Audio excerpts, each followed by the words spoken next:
नमस्कार विद्यार्थी मित्रांनो, मी संतोष बोड्डेवर आपलं स्वागत करीत आहे विद्या कोचिंग क्लासेस मध्ये. तर आज आपण नववी सराव संच नववीचा सराव संच 1.1 पाहणार आहोत. त्यातला आपला चौथ्या प्रश्नामध्ये आपल्याला काय दिलेलं आहे? अंतर दिलेलं आहे, एसीचं अंतर दिलेलं आहे आणि सीबीचं अंतर दिले. आपल्याला एबीचं अंतर काढायचं आहे. ठीक आहे, आपल्याला एबीचं अंतर काढायचं आहे. मी लिहितानाच लिहून घेतलं उत्तर. आता पहा, आपल्याला पहिले याच्यामध्ये दोन उत्तर निघणार आहे. एबीच्या अंतराचे किती उत्तर निघणार आहे? आपल्याला दोन उत्तर निघणार आहे. आणि ते कसे काढायचे लक्षात ठेवा. आपल्याला एबी ह्या रेषेचं अंतर काढायचं आहे.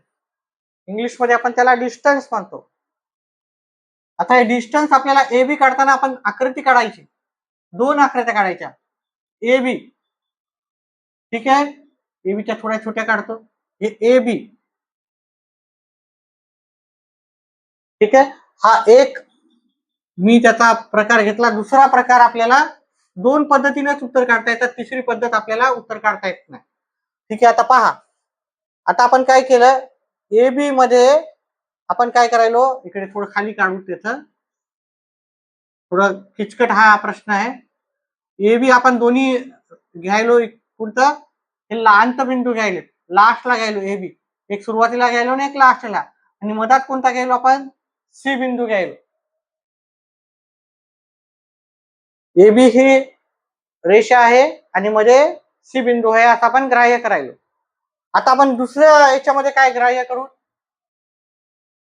पहा. दोन्ही मध्ये पहा, दोन प्रश्न आहेत, अतिशय महत्वाचे असे दोन प्रश्न आहेत. पुढे जाऊन पण आयुष्यामध्ये कामी येणार आहे. आता आपण याच्यातली मोठी रेष कोणती सांगायची? ही रेष मोठी आहे का? ही 10 आहे आणि ही 8 आहे. कोणती मोठी आहे? एसी मोठी आहे का सीबी मोठी आहे? एसी मोठी आहे. मग आपल्याला काय करायचं? ए सुरुवातीला घ्यायचं आणि सी काय घ्यायचं? शेवटी घ्यायचं.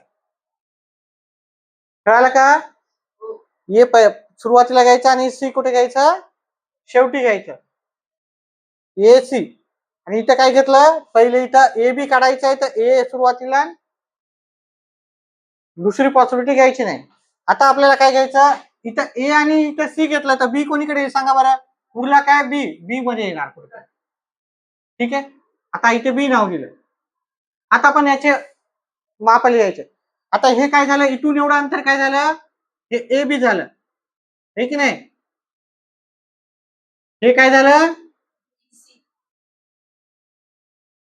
बी सी, हे की नाही? आता हे काय झालं? ए सी, हे की नाही? हे काय झालं? सीबी. आता एसीचं माप किती दिलं पहा बरं? एसी किती दिलं? 10. मग आपण एसीच्या जागी इथे 10 लिहायचे. सीबी किती दिलं पहा बरं? 8. इथे पण एबीचं माप किती आहे सांगा बरं? एबी, एबी आपल्याला माहिती नाही. बीसी किती आहे? आता इथे जर पाहिलं तुम्ही, हे एसीचं माप दिलेलं आहे, एसी, आहे की नाही? एसी किती झालेला आहे? इथून ते एवढं माप किती आहे? 10. आता थोडा आपल्याला विचार करायचा आणि उत्तर काढायचं. ज्यांना थोडासा विचार केला त्याला उत्तर लगेच भेटून जाते. पहा, आपल्याला कोणतं काढायचं? एबीचं माप काढायचं, ए आणि बीचं माप काढायचं, आहे की नाही? मग इथून एवढं अंतर किती असेल सांगा बरं? हे 10 आणि हे 8. हे 10 आणि 8 किती झाले? मग मला एबीचं अंतर किती येणार? एबी बरोबर काय येणार? 18. म्हणून एबी बरोबर माझं आलं 18.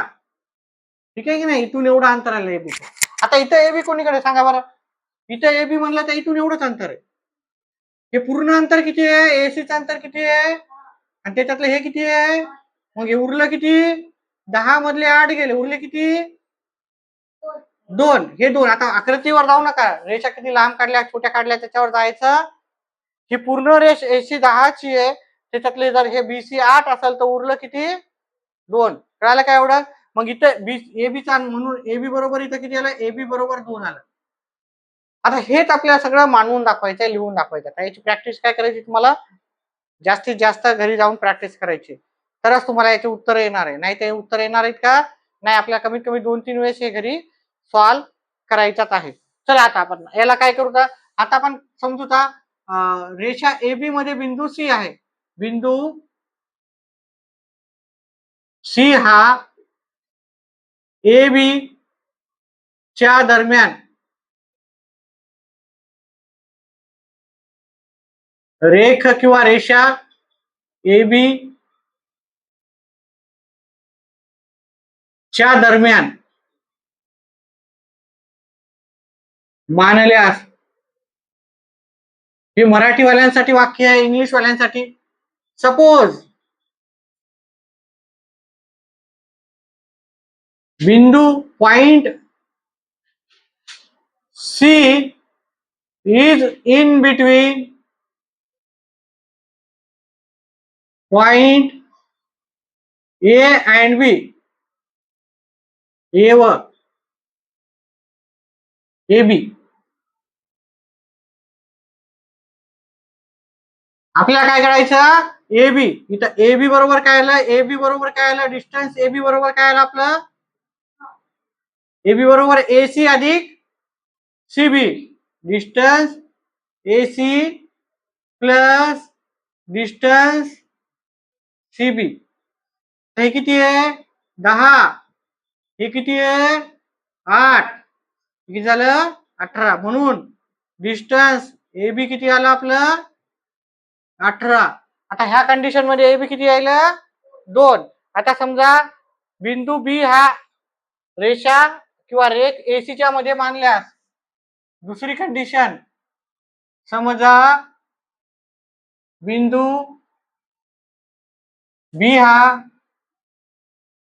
रेख एसी च्या मध्ये मानल्यास, सपोज किंवा रेख एसीच्या दरम्यान बिंदू बी मानल्यास, कसंही लिहा, ठीक आहे, काही हरकत नाही. Suppose point B is in between point A C, point A and C. आता आपल्याला काय करायचं पहा, आपल्याला एसी बरोबर काय येणार, एसी बरोबर काय येणार, A B plus B C बरोबर एसी. आता आपल्याला एसी किती आला, हे डिस्टन्स लिहायचं प्रत्येक वेळेस.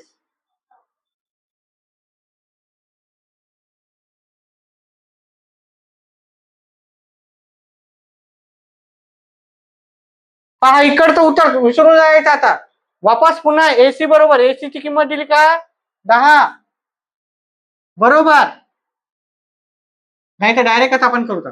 इथं एबी बरोबर कसं काढलं तुम्ही, इथं किती आलं उत्तर, 2 आलं.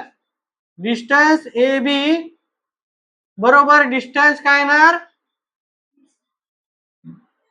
AC minus distance BC. म्हणजे काय केलं आपण, मोठ्या संख्येतून छोटी संख्या वजा केली.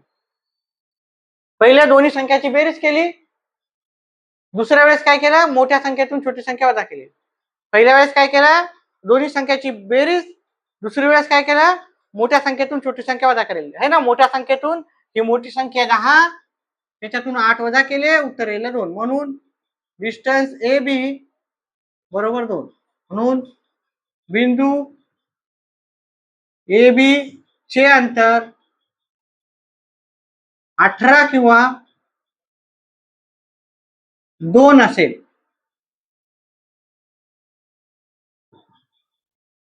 डिस्टन्स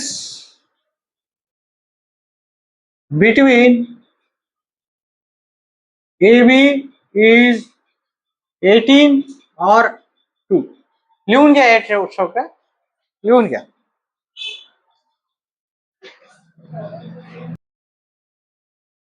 आता हाच प्रश्न जर शॉर्टकट मध्ये तुम्हाला करायचा असेल तर हा प्रश्न पहा, आपल्याला ए बी काढायचा आहे, ए बी काढायचा आहे, डिस्टन्स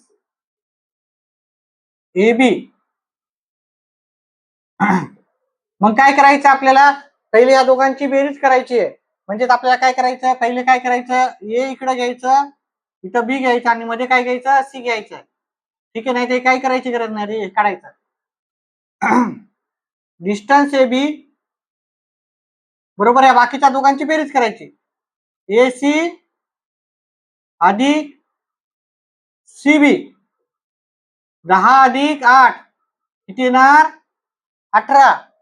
किंवा आता काय करायचं, या दोघांची वजाबाकी करायची. डिस्टन्स ए बी बरोबर मोठी संख्या कोणती आहे, डिस्टन्स ए सी मोठा आहे, वजा डिस्टन्स सी बी. असंही तुम्ही काढू शकता. 10 मधून 8 गेले, उत्तर किती आलं 2. म्हणून डिस्टन्स ए बी बरोबर किती आलं 18 किंवा 2. हे की नाही, हे लिहू नका, हे आधीच झालेलं आहे. आता आपल्याला दुसरा प्रश्न विचारलेला आहे, पुढचा 5वा प्रश्न. 5व्या प्रश्नामध्ये काय दिलं आपल्याला, dxy. आता शॉर्टकट मध्ये सांगतो, कारण हे लॉंग कट मध्ये मी तुम्हाला एक वेळेस समजावून सांगितलं. एक्स वाय किती आहे 17, डिस्टन्स वाय झेड 8 आणि डिस्टन्स एक्स झेड आपल्याला काढायचं. आता डिस्टन्स एक्स झेड काढताना पहिल्यांदा काय करायचं, दोघांची बेरीज करायची. डिस्टन्स एक्स झेड बरोबर डिस्टन्स एक्स वाय अधिक डिस्टन्स एक्स झेड, या दोघांची बेरीज करायची म्हणजे 17 अधिक 8. नंतर काय करायचं सांगा बरं. पहिले दोघांची बेरीज केली, नंतर काय करायचं, आता वजाबाकी करायची. एकदा बेरीज केली, वजाबाकी करायची. वजाबाकी कशातून करायची, मोठ्या संख्येतून छोटी संख्येची वजाबाकी होती. म्हणून डिस्टन्स एक्स झेड बरोबर मोठी संख्या आहे distance x y minus distance Y Z, म्हणजे 17 वजा 8. 17 वजा 8 किती आलं, म्हणून डिस्टन्स एक्स झेड बरोबर 25 किंवा 9. इंग्लिश वाल्यांनी 25 और 9 लिहायचं. ठीक आहे, सोपं आहे का, अतिशय सोपं आहे. फक्त मला काही गोष्टी एकदम व्यवस्थित एक्सप्लेन करून सांगणं गरजेचं असतं. रेश काढून पण, विना रेश काढून पण तुम्हाला उत्तर सहज येऊ शकते, येऊन जाईल.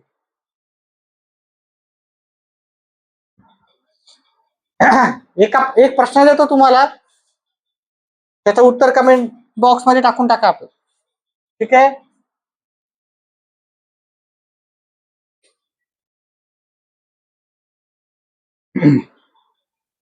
हे 20 दिलं, हे 15 दिलं.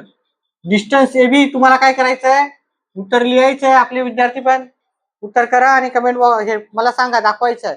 आणि जे ऑनलाईन पाहतात लाईव्ह किंवा नंतरच्या क्लासमध्ये, त्यांनी याचं उत्तर कमेंट बॉक्समध्ये टाकायचं आहे. व्हिडिओ आवडल्यास व्हिडिओला लाईक करा, चॅनलला सबस्क्राईब करा. बाकीचे प्रश्न आपण पुढच्या क्लासमध्ये नक्की पाहू. 6व्या नंबरचं झालं.